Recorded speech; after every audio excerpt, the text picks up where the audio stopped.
On a des questions ou des remarques d'internautes qui remontent, c'est le principe de l'émission et je les en remercie et je les invite à poursuivre, à nous interpeller. Annie, par exemple, qui fait une remarque plus qu'une question, l'investissement en action reste toujours intéressant, reste-t-il intéressant, non c'est bien une question, compte tenu que toutes les autres formes de placement sont soit peu rémunératrices, soit très fiscalisées comme l'immobilier, précise Annie.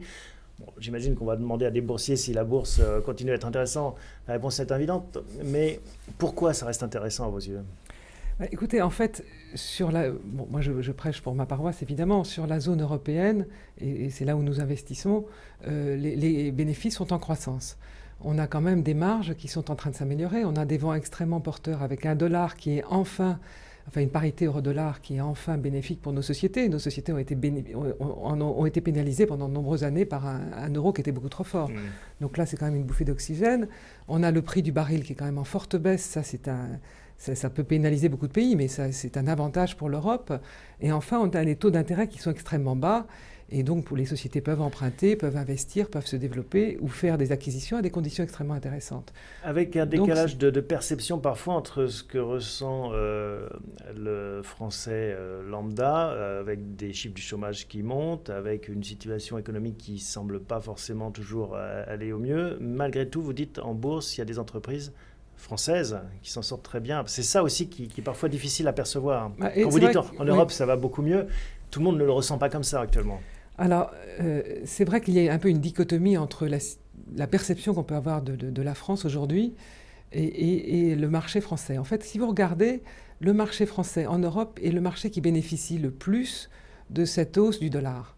Parce que nos sociétés sont très internationales et très tournées vers le marché américain et aussi vers les émergences, ce qui n'est pas toujours évident non plus. Mais, donc, on a surpondéré, c'est un marché que nous surpondérons, mais le contexte est difficile et les chefs d'entreprise que nous rencontrons nous expliquent bien qu'ils sont confiants sur la reprise européenne, mais c'est vrai que sur la France, on sent qu'il y a beaucoup plus de réticence. Roland, en général, les trous d'air, c'est parfois des belles opportunités pour rentrer sur le marché, comme on dit. Est-ce que ça vous semble être le bon timing là, ou est-ce que finalement on n'y voit pas encore assez clair? Moi, j'ai envie de répondre à Annie qu'il faut pas qu'elle s'inquiète sur la situation des entreprises. En revanche, la situation des États est plus préoccupante. Finalement, aller en bourse, c'est s'intéresser à des entreprises.